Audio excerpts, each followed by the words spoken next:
আসসালামু আলাইকুম। আমরা পঞ্চম শ্রেণীর গণিত নিয়ে কথা বলবো। গণিতের আমরা প্রতিটা পৃষ্ঠা অনুযায়ী করার চেষ্টা করব। আশা করি ভালো লাগবে। যারা পঞ্চম শ্রেণীর শিক্ষার্থী আছো, তোমাদের সমাপনী পরীক্ষা হওয়ার সম্ভাবনা খুবই বেশি। সেজন্য আমরা পার্ট বাই পার্ট গণিতগুলো করব এবং লাস্ট পর্যন্ত ইনশাল্লাহ করব। পঞ্চম শ্রেণী বিষয় আমরা কোন বিষয় নিয়ে কথা বলবো? গণিত। ওকে, আমরা এট ফার্স্টে এই পৃষ্ঠার সমাধানগুলো করব 2, 3 এবং 4।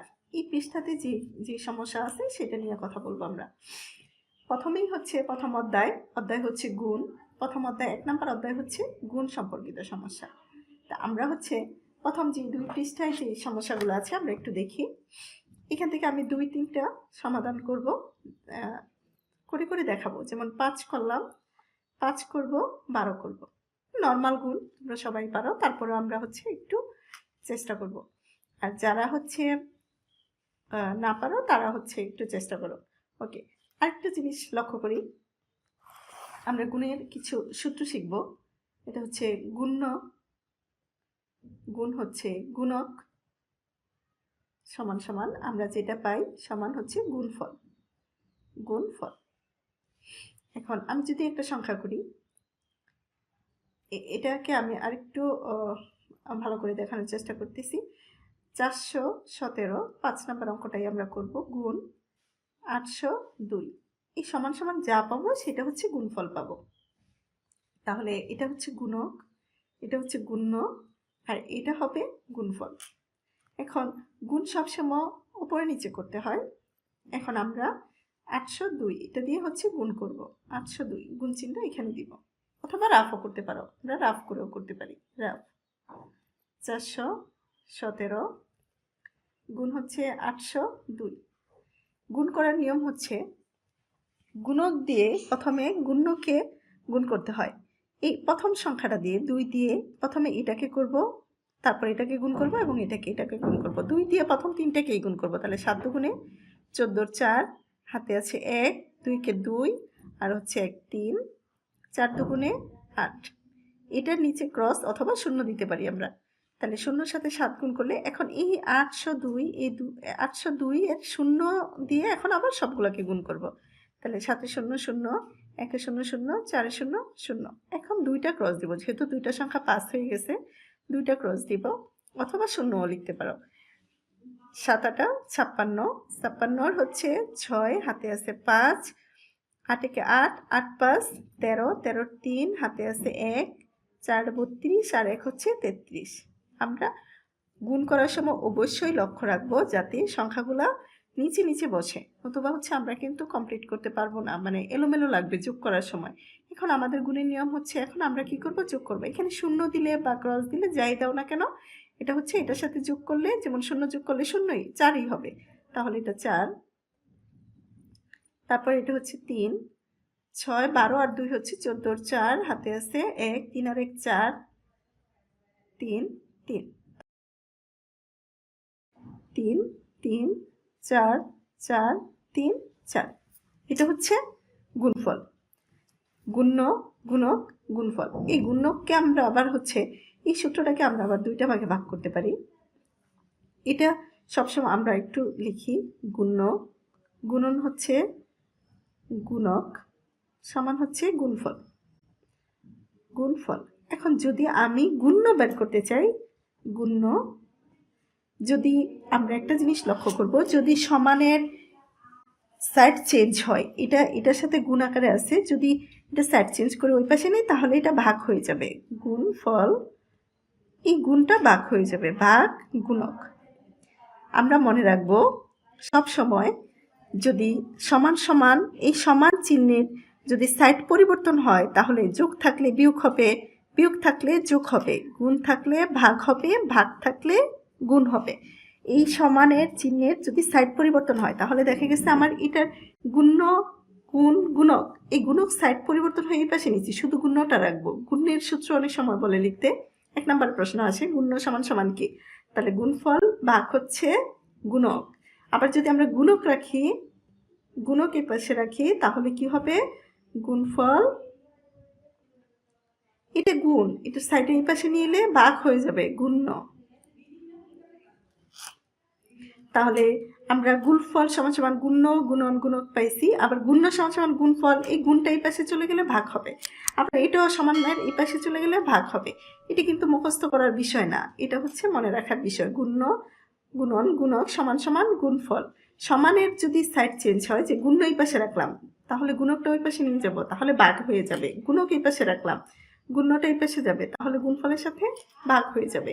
তাহলে আমরা একটা সূত্র মনে রাখলেই আমরা তিনটা সূত্র লিখতে পারি। ওকে, তাহলে আমরা গুণ্য এবং গুণকের সম্পর্কে জানলাম। এখন আমরা কিভাবে 3 নম্বর পৃষ্ঠার আরেকটা অঙ্ক করি। 12 8 0 7 0 গুণ হচ্ছে 2 3 0, এটা। এখন আমরা শূন্যর কথাটা পরে আসবো, আমরা একটু রাফ করে এই অঙ্কটা সমাধান করি। রাফ 8 0 7 0 2 3 0। সংখ্যাগুলো এইভাবে লিখতে হবে যেন অবশ্যই সংখ্যাগুলো সমান সমান বসে। তাহলে 0 দিয়ে 0, 0 দিয়ে 7 0, 0 0 0 0 8 0, তারপরে একটা 0 দিব, 3 0 0, 3 7 21, 1 হাতে আছে 2, 2 3 0 0 আর হাতে 2 ছিল, 3 8 24, দুইটা 0 দিয়ে দিব যেহেতু দুইটা সংখ্যা 5 হয়ে গেছে। 2 0 0, 7 দুগুণে 14 4, হাতে আছে 1, 2 একে 2, এই যে হাতের 1 ছিল, 2 0 0 আর হাতের 1 ছিল, 1 এর সাথে 0 যোগ করলে 1 হবে, 8 দুগুণে 16। এখন এটা আমরা যোগ করব, 0 0 1 6 5 6 7 8 1, তাহলে আমার গুণফল হবে 1 8 5 6 1 0 0। এটা ছিল নর্মাল গুণ। এই গুণগুলো আমরা সবাই পারি, আমরা জানিও। আমরা দেখব তৃতীয় পৃষ্ঠার যে গুণগুলো শূন্য দিয়ে যে গুণগুলো থাকে সেটা আমরা কিভাবে খুব সহজেই করতে পারি। আমরা 3 পৃষ্ঠার কিছু গুণ আছে, আমরা একটু দেখাই। যে শূন্য, লাস্টে শূন্য জাতীয় সংখ্যা বেশি, তাহলে এখানে আমি যদি হচ্ছে 5 নম্বর অঙ্কটা দেখাই, আবার হচ্ছে 9 নম্বর অঙ্কটা দেখাই, দেখি আমরা এই শূন্য, যদি শূন্য সংখ্যা থাকে তাহলে সেই গুণগুলো কিভাবে খুব ইজিতেই করতে পারি। ওকে, 5 নম্বর 9 0 0 গুণন হচ্ছে 7 0 0। এই অঙ্কগুলো আমরা হচ্ছে খুব সহজেই, যদি পিছনে শূন্য থাকে, ডানে যদি শূন্য থাকে সংখ্যার, এই শূন্যগুলো গুণেই বসিয়ে দিতে পারি। তাহলে আমরা এটা কিন্তু অনেক বড় একটা গুণ, তাহলে আমরা এটা খুব সহজেই করব। 7 9 63, তাহলে 7 9 63 লিখে দিব এবং শূন্য যে কয়টা সে কয়টা শূন্য বসিয়ে দিব, 1 2 3 4। এই তো আমার অঙ্ক হয়ে গেছে। এটা খুব সহজেই করতে পারি এই গুণগুলো, আমাকে রাফ না করেও আমরা 1 নম্বরের জন্য এই অঙ্কগুলো খুব সহজেই করতে পারি। যদি আমরা হচ্ছে 9 নম্বর অঙ্কটা করি, 9 নম্বর অঙ্কটা করি, 7 4 0 0 গুণ হচ্ছে 500। যদি মাঝখানে শূন্য থাকে সেটাকে কিন্তু এভাবে কাউন্ট করে লেখা যাবে না। যদি ডান পাশে শূন্য থাকে তাহলেই কেবল আমরা এটা লিখতে পারবো। তাহলে এখানে ডান পাশে 2টা, এখানে 2টা, 4টা শূন্য আছে। বাকি 5 দিয়ে যদি আমি 74কে গুণ করি অনায়াসলি লিখে ফেলতে পারবো।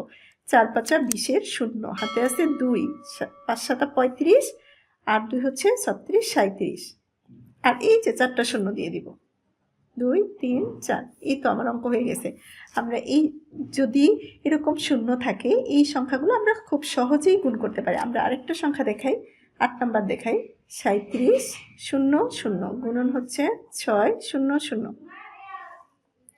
তাহলে এটা 2টা শূন্য, এটা 2টা শূন্য, 6 আর 7 আমরা এই সংখ্যার সাথে এটা একসাথে এইভাবে গুণ করে ফেলতে পারি। 6 7 42, 2 হাতে আছে 4, 3 6 18 আর হচ্ছে 4, 18 আর 4 22 22, আর শূন্য আছে 1 2 3 4টা।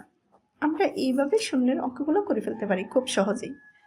ওকে, আমরা নির্ধারিত পৃষ্ঠা হচ্ছে 4 নম্বর পৃষ্ঠার কিছু সমাধান দেখব আমরা। 3 নম্বর পৃষ্ঠার তারপরেও যদি তোমাদের কারো কোনো সমস্যা থাকে তাহলে কমেন্টস করতে পারো। ওকে,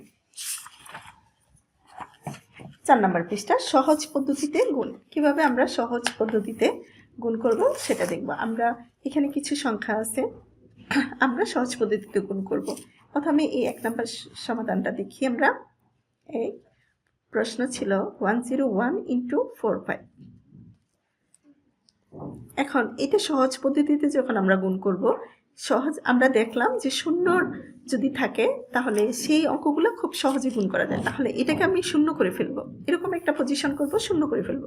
তাহলে 101কে ভাঙায় লিখব 100 যোগ 1, তাহলে 101 হয়ে গেল। এই গুণ 45 আছে। এখন যেহেতু এটা আমি ব্র্যাকেট দিয়ে দুইটা সংখ্যাতে লিখছি, 100 যোগ 1, 101 হয়েছে গুণন 45। তাহলে এটা যেহেতু ব্র্যাকেট আছে, তাহলে এই 45টা 100-র সাথেও গুণ, 1-এর সাথেও গুণ। তাহলে এই 45-এর সাথে 100 গুণ করব, তাহলে 45-কে 45 আর দুইটা শূন্য, এই যে আমরা খুব সহজে গুণ করে ফেললাম। এই যোগ চিহ্নটা এখানে দিয়ে দিব। এখন এই 45-এর সাথে 1 গুণ, 45-কে 45, এখন শুধু দুইটা যোগ করে দিব। 5 0 5, 4 0 4, 5 4, এই তো হয়ে গেছে। এটাকে সহজ পদ্ধতিতে গুণ বলে। হ্যাঁ, সহজ পদ্ধতিতে গুণ করা। এটা আমরা পঞ্চম শ্রেণীর 5 নাম্বার পৃষ্ঠার 4 নাম্বার পৃষ্ঠার উদাহরণগুলো দেখব। আমরা যদি উদাহরণগুলো খুব সুন্দরভাবে করতে পারি, তাহলে আমাদের দেখা গেছে ভিতরের অঙ্কগুলো যখন করব আমাদের খুবই ইজি লাগবে। সেজন্য সবসময় ভালো স্টুডেন্টের একটা নিয়ম হচ্ছে তারা উদাহরণ ভালো করে করে। উদাহরণ এক্সাম্পল যদি ভালো করে করো, তাহলে ভিতরের অঙ্কগুলো খুব সহজেই পারবা। এখন আমরা অন্য আরেকটা অঙ্ক দেখি। যেমন হচ্ছে কত দেখব, 6 নাম্বারটা দেখি। 6 9900 গুণ হচ্ছে 99। এটা আমরা যদি গুণ করি তাহলে অনেক বড় একটা গুণ হবে। এটা সহজ পদ্ধতিতে গুণ হবে। আমি শূন্যর কাছাকাছি যাব, তাহলে আমরা 9900 যেহেতু, তাহলে 10,000 লিখতে পারি। 10,000 বিয়োগ হচ্ছে যদি 100 দেই, তাহলে কি হয়ে যাবে, 10,000 বিয়োগ 100 মানে 9900 গুণন হচ্ছে 99। ওকে, এখন এটা যদি আমি এটার সাথে গুণ করি, 99কে 99, এর শূন্য কয়টা, 1 2 3 4টা, 1 2 3 4, এই মাইনাস বিয়োগ 99কে 99, শূন্য হচ্ছে কয়টা, 2টা। ওকে, এখন আমরা বিয়োগ করে ফেলবো। 0 0 0 0 0 0, 9 আছে 10 হবে 1 হলে, হাতে আছে 1, 9 আর 1 10, 10-এ 10-এ 10 থেকে 10 0, হাতে আছে এখানে 10 ধরছিলাম, হাতে আছে 1, 9 1 আছে 9 হবে 8 হলে, হাতে নাই কিছু, 9 98,000 একক দশক শতক সহস্র অযুত লক্ষ, 9,80,100, এটা হবে উত্তর, এটা অ্যান্সার। আমরা খুব এইভাবেই সহজ পদ্ধতি গুণগুলা করতে পারি। আজ এ পর্যন্তই। যদি ভালো লাগে তাহলে ভিডিওটা কমেন্টস করো, শেয়ার করো, এবং নেক্সটে যে পার্ট দেখবো 5 নাম্বার মজার অঙ্ক বা খালিঘরের যেই গুণগুলো সেগুলো আমরা দেখবো। এটা অনেকেই অনেক কঠিন মনে করে, আসলে খুব সহজ। আমরা নেক্সট পার্টে এটা দেখবো ইনশাল্লাহ। ওকে, সে পর্যন্ত সকালে ভালো থেকো, সুস্থ থাকো, ভালোভাবে পড়াশোনা করো। ওকে, আল্লাহ হাফিজ, আসসালামু আলাইকুম।